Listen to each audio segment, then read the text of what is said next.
Many men have faced a puzzling situation where seemingly strong relationships suddenly turn cold. She'd ask for a break to figure things out, to be alone, to determine if her feelings were still there.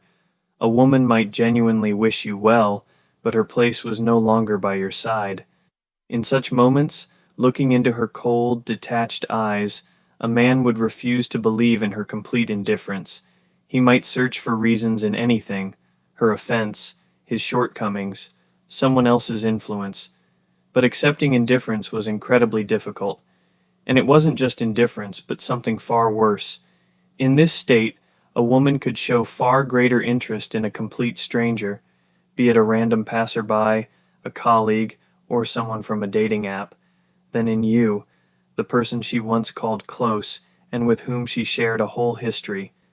How is this possible? Is a stranger truly more attractive to her now? In reality, the answer is simple.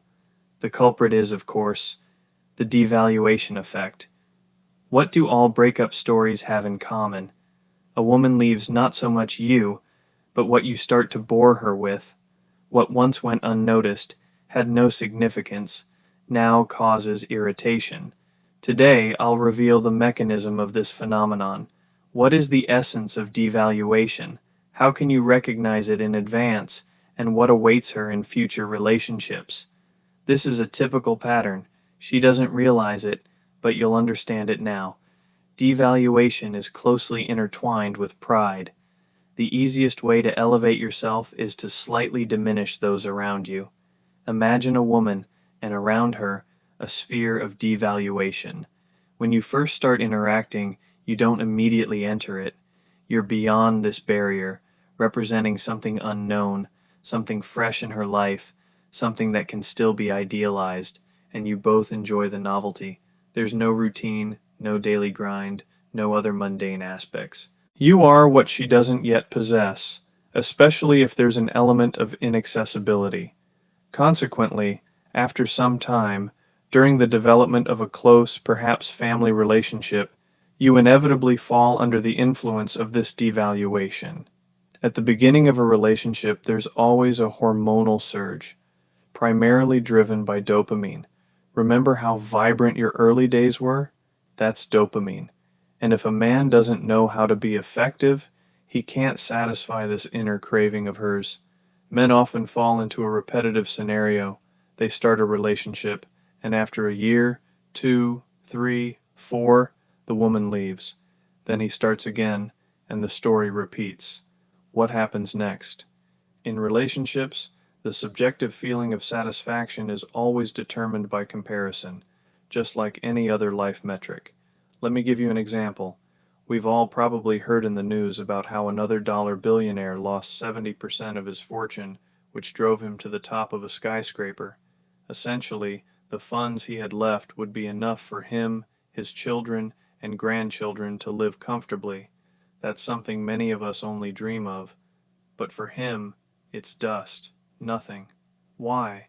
Because the comparison is with those above him. That's the essence.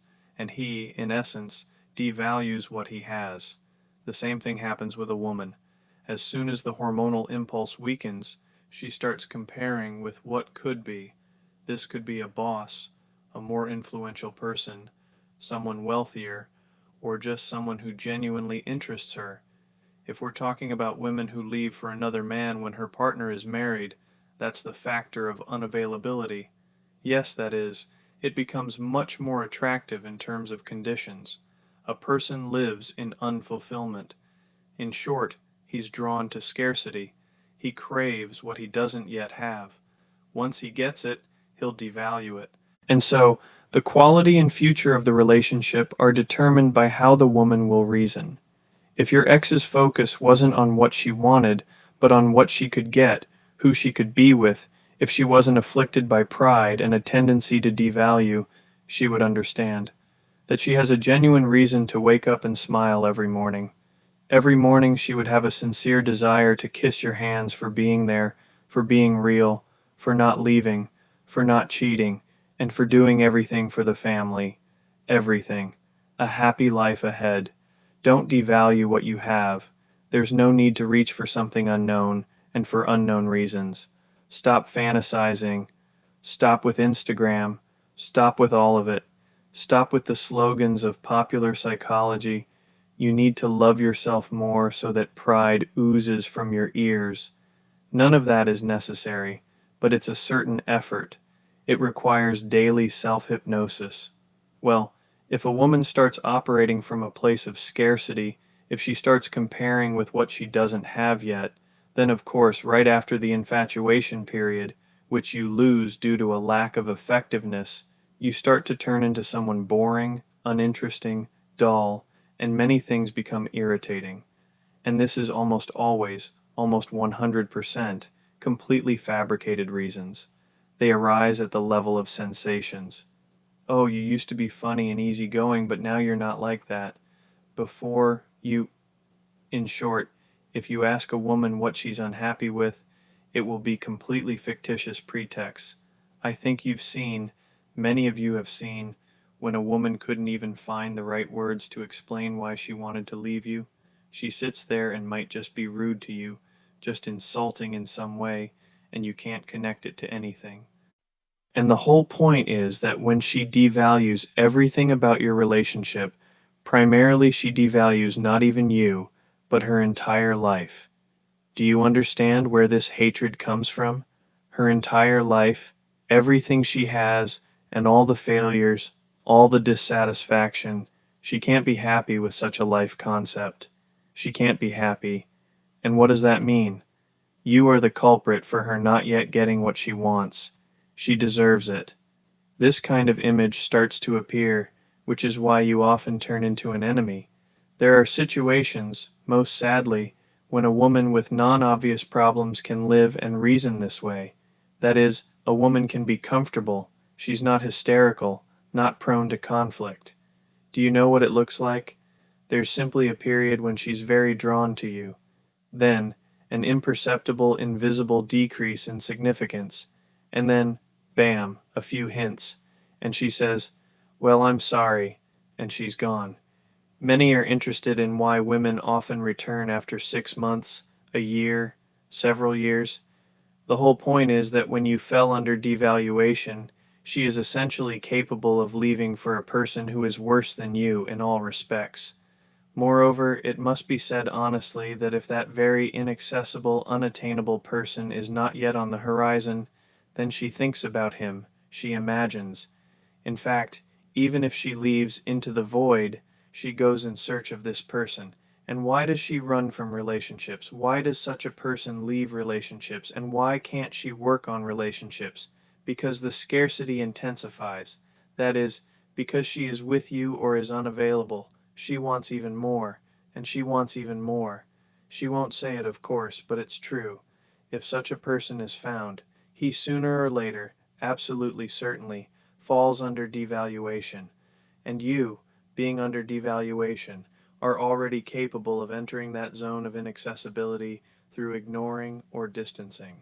And many people wonder, but why would ex-girlfriends even come back? What's the point of that? That is, men don't understand female motivation. For her, this is the goal. That is, essentially, who will be this end point? Who cares who he is, what he is? Accordingly, if you create the conditions for this, she will want to come back to you. And it doesn't matter what happened between you. It doesn't matter that she said there were no prospects, how much you argued. It means nothing. If a person was able to create the circumstances, she will sooner or later show herself and start making contact. And she will explain to herself why she needs it. She invents why. Just as she invents here why she needs to leave a normal man for who knows where, she will then invent why she needs to come back to you and that she understood everything. That's all. But what are the difficulties here? The fact that after the silent treatment, there will again be such a period or distancing when the woman will be fine, when she loves you, understood her mistakes, but this predisposition in a person usually remains, of course. Therefore, everything will go, well, more or less according to the same scenario. We get a picture where a person seems to be not bad, yes, well, a good person, but she treats barely familiar people, people who are at a distance, much better. She can do more for them. she depends precisely on their opinion. But the closer you are to her, right by her side, the worse she treats you. The phenomenon of devaluation in relationships is a powerful destructive mechanism based on internal dissatisfaction and a tendency to compare. A woman, losing the hormonal impulse of infatuation, begins to devalue her close partner, seeking an ideal in the inaccessible or imaginary. This leads to the man, once loved, becoming a source of irritation, and his virtues are ignored. The root of the problem is not in the man, but in the woman's tendency to devalue what she has, in pursuit of an illusory scarcity. The solution to this problem lies on several levels. First, for men, understanding and self-development. It is extremely important for a man to understand this mechanism so as not to blame himself for the breakup and not repeat the same mistakes. Instead of trying to please a devaluing woman, he should focus on his effectiveness in relationships, which means not turning into a clown, but being able to be a source of positive emotions, novelty, and maintaining interest. This is achieved through continuous self-development, broadening horizons, maintaining one's own interests and boundaries. When a man is able to create dynamic and fulfilling relationships, he either maintains his partner's interest or, equally importantly, clearly sees that she is unable to appreciate what she has and decides not to enter into a relationship with her. Second, for women, awareness and self-improvement. If a woman recognizes her tendency to devalue and to pride, she needs to make significant efforts to change her mindset. This includes recognition and gratitude, learning to appreciate what you have instead of constantly comparing it to an ideal or what you don't have. Daily practice of gratitude for your partner, relationship, and shared life. Working with internal deficiencies, understanding that the pursuit of the unavailable is often an attempt to fill an inner void. This requires deep self-reflection to find sources of one's own happiness within oneself, rather than in external factors. Developing emotional maturity, understanding that true relationships are built on effort, acceptance, and the ability to overcome difficulties, not on a constant dopamine rush. Third, relationships, creating the unavailability effect, distancing. If a woman has already devalued her partner, a controlled distancing or ignoring can be an effective solution. This allows the man to once again become unavailable, something that is not there, and trigger a new surge of interest in the woman. However, without working through deeper issues, this cycle may repeat. The true and long-term solution to the problem of devaluation requires conscious work from both partners. The man must be effective and self-sufficient, capable of not only giving emotions but also maintaining his value by setting boundaries. The woman, on the other hand, must learn to appreciate what she has, combat pride and internal scarcity, realizing that happiness lies not in the pursuit of an illusory ideal, but in the ability to build and develop real relationships. Without such internal work, cycles of devaluation will repeat, regardless of how often the woman returns.